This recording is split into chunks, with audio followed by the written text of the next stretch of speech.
A depressão. Depressão que o nosso querido Ricardo Boechat enfrentou, segue enfrentando, revelou isso, contou, fez um depoimento muito forte, muito bonito, inclusive hoje também na Band News FM. E o doutor Fernando Fernandes, que é psiquiatra do programa de transtornos afetivos da Universidade de São Paulo, ouviu esse depoimento também, está agora na linha com a gente para conversar um pouco. Tudo bem, doutor Fernando? Tudo bem, Paulo? Doutor Fernando, começar do básico. O que é a depressão e como é que uma pessoa diferencia se aquilo é um quadro que exige que vá se procurar um psiquiatra, que deva se procurar uma terapia, algo assim, um tratamento, ou que é uma tristeza comum pela qual todo mundo passa? Olha, Paulo, essa pergunta, ela parece uma pergunta simples, mas ela não é tão fácil de ser respondida, né? Tristeza, depressão é diferente de tristeza. Depressão é um quadro psiquiátrico muito complexo. Depressão é uma doença psiquiátrica que a gente chama multissistêmica, afeta diversos órgãos e sistemas do corpo. Está muito longe de ser uma doença só dos sentimentos, da mente, mesmo do cérebro. Então, na tristeza normal, primeiro, o paciente mantém a sua funcionalidade. A tristeza normal, ela sempre tem uma motivação definida e ela vai diminuindo ao longo do tempo. Na depressão, como que a gente pode reconhecer que uma tristeza pode fazer parte de um quadro depressivo? Por exemplo, se essa tristeza é imotivada, ela não tem uma razão definida. Por exemplo, se essa tristeza é desproporcional, se ela não diminui ao longo do tempo, não vai se resolvendo, ou se ela não diminui quando o motivo da tristeza é solucionado. Esses são alguns indícios. Além disso, a pessoa pode perceber que a qualidade da tristeza, o sentimento, é diferente de uma tristeza normal que ela passou em outros momentos do passado. Tudo isso são alguns indícios que os nossos ouvintes podem adotar, podem prestar atenção de que a tristeza pode ser anormal, mas nada disso define a depressão.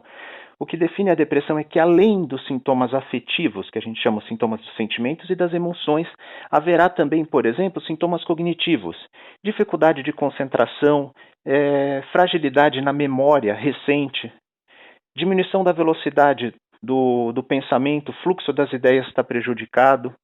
Além da forma da pessoa pensar está prejudicado, o conteúdo também está prejudicado. A pessoa tem um conteúdo pessimista, fatalista, tem uma visão acinzentada a respeito dos fatos do dia a dia. A pessoa tem, ainda quanto aos sentimentos, desprazer, coisas que antes traziam prazer e alegria para ela, agora não despertam mais o interesse, por exemplo. Outros sentimentos comuns na depressão são ansiedade, irritabilidade, angústia. E além dos sintomas dos pensamentos e das emoções, sintomas físicos, alterações do sono, alterações do apetite, diminuição da energia, diminuição da função, alterações da função sexual. Então se vê que depressão é um quadro muito mais complexo e abrangente do que apenas tristeza.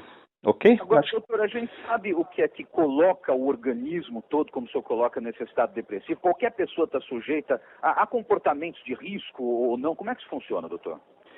Bom, a depressão é uma doença psiquiátrica, uma doença médica. E como qualquer doença psiquiátrica, existe uma fragilidade genética para desenvolver a doença. Agora, é também conhecido que estressores psicossociais, estressores no modo de vida, podem precipitar episódios depressivos, sobretudo os primeiros episódios depressivos na vida de uma pessoa.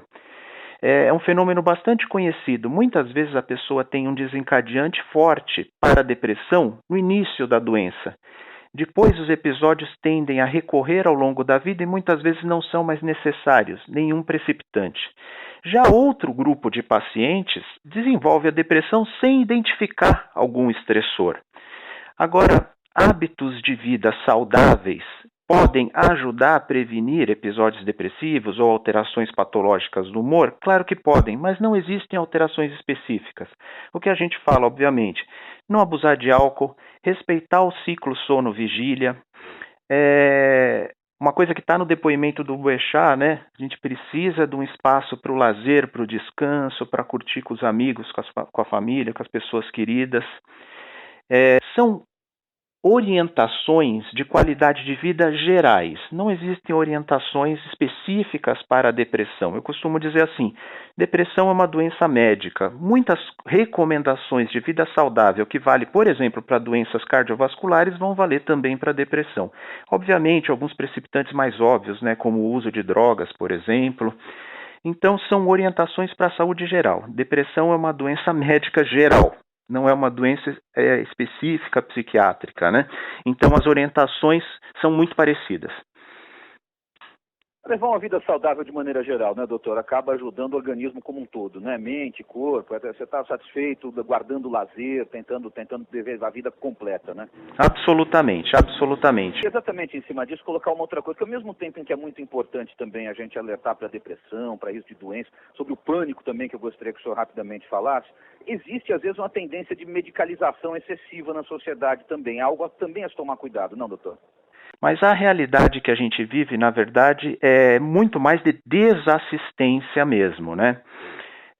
Por exemplo, as estatísticas clássicas a respeito de depressão, em torno de 17% das pessoas ao longo da vida vão ter um episódio depressivo. Se a gente fizer um inquérito populacional, e isso não é só no Brasil não, são estatísticas que se repetem em muitos países, em culturas diferentes inclusive. Ao longo de um ano, se a gente fizer um inquérito na população, então em 12 meses, 5 a 5,5% das pessoas vão desenvolver sintomas depressivos. Isso sem falar em outras doenças psiquiátricas muito mal assistidas, né? Por exemplo, na esquizofrenia, por exemplo. Então, um quadro de desassistência, na verdade, e ausência de busca de tratamento, na verdade, é muito mais comum do que a sobremedicação, né? Então, eu acho que tem que se pontuar isso. Tá chegando muita mensagem por aqui, viu, Paulo, doutor Fernando? Tem muitos ouvintes falando sobre o preconceito de outras pessoas, acreditam se tratar de frescura ou cansaço. E uma das pessoas pergunta aqui, um dos ouvintes que não assinou a mensagem, sobre a parte genética. Existe alguma questão genética no aparecimento da depressão? Sem dúvida, né?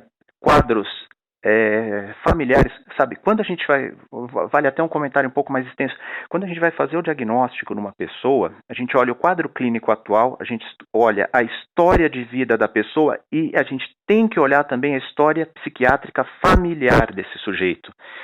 Então, sobretudo na depressão recorrente, é muito comum encontrar casos na família, às vezes diagnosticados e às vezes não diagnosticados. Então, por exemplo, fala assim, eu lembro, minha avó era muito depressiva, ficava só isolada no quarto escuro, etc. Ou relatos mesmo de quadros diagnosticados de depressão, de suicídio ou de transtorno bipolar.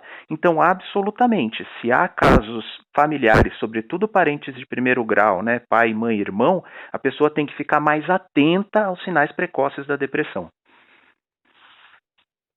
Bem, doutor Fernando Fernandes, psiquiatra do Programa de Transtornos Afetivos do Instituto de Psiquiatria da Universidade de São Paulo, conversando com a gente sobre esse importantíssimo tema da depressão. Doutor Fernando, obrigado pela atenção. Obrigado pela oportunidade e até uma próxima.